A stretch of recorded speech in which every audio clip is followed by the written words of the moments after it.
देखिए, मुझे खुशी इस बात की है कि आज से कई साल पहले जब मजलिस इत्तेहादुल मुस्लिमीन यहाँ पर आई थी तो लोग उसका झंडा पकड़ने से डरते थे।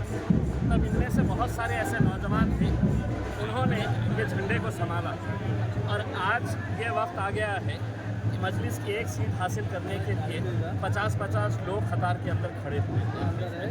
यकीनन मैं भी समझ सकता हूँ कि बहुत सारे लोग नाराज़ होंगे और मैं उनसे सबसे पहले तो मजलिस इत्तेहादुल मुस्लिमीन के महाराष्ट्र के सदर की हैसियत से वो तमाम उम्मीदवारों से मैं माज़रत चाहता हूँ, मैं उनसे माफ़ी चाहता हूँ और मैं ये उम्मीद करता हूँ कि हमने जो भी फ़ैसला किए हैं वो मजलिस के हित में किए हैं, मजलिस की भलाई के लिए हमने किए हैं। यकीनन जब 50 लोग रहेंगे और किसी एक उम्मीदवार को अगर देना है, बाकी उम्मीदवार किसी भी लिहाज से कम थे ऐसा नहीं है, वो भी उतने ही काबिल थे, लेकिन बहुत सारे वजूहात को सोचते समझते हुए हमने ये फ़ैसला लिया है।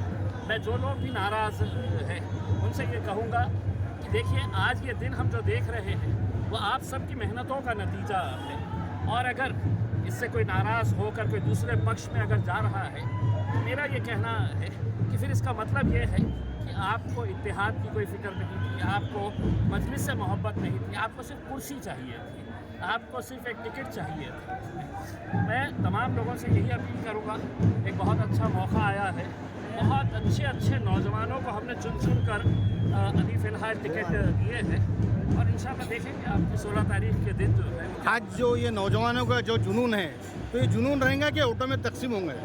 इंशाल्लाह मजलिस महाराष्ट्र में सबसे बड़ी ताकत अगर कहीं पर बनी है तो वो औरंगाबाद के अंदर बनी है।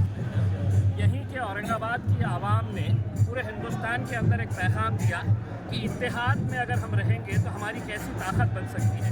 यही जोश था, यही जुनून था, यही दीवानगी थी जो 2015 के अंदर हम 26 कॉरपोरेटर्स चुनकर लेकर आए थे।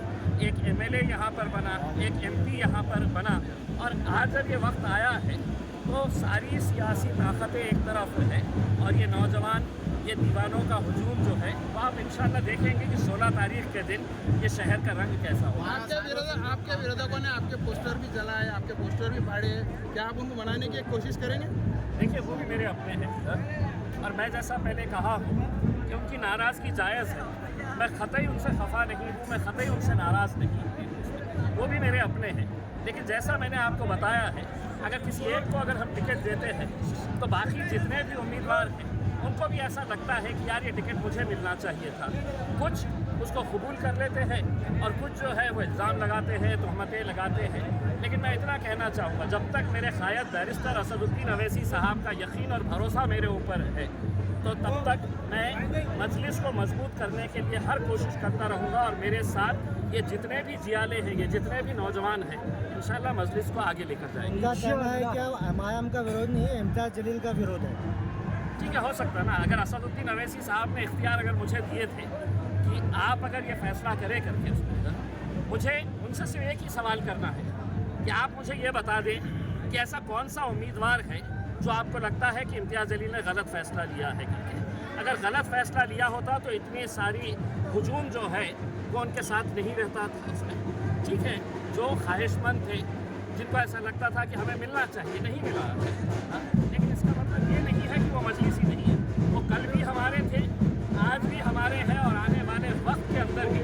आप मुझे जो कहना है कह लीजिए, लेकिन मैं आपको एक कट्टर मजलिसी समझता था, समझता हूँ और आगे भी समझता था।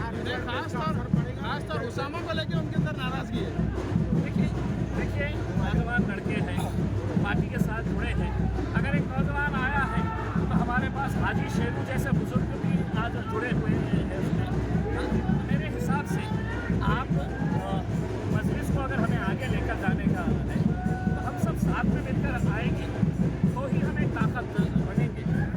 तो नाराज़गी है, थोड़े वक्त के लिए है, इंशाल्लाह हम जाएंगे, मनाएंगे और किसी भी अगर जैसा किसी को लगता है कि मेरी तरफ से कुछ नाइंसाफ़ी हुई है तो मैं आज से तहे दिल से मैं सर झुकाकर आप लोगों से माज़रत चाहता हूँ, माफ़ी चाहता हूँ।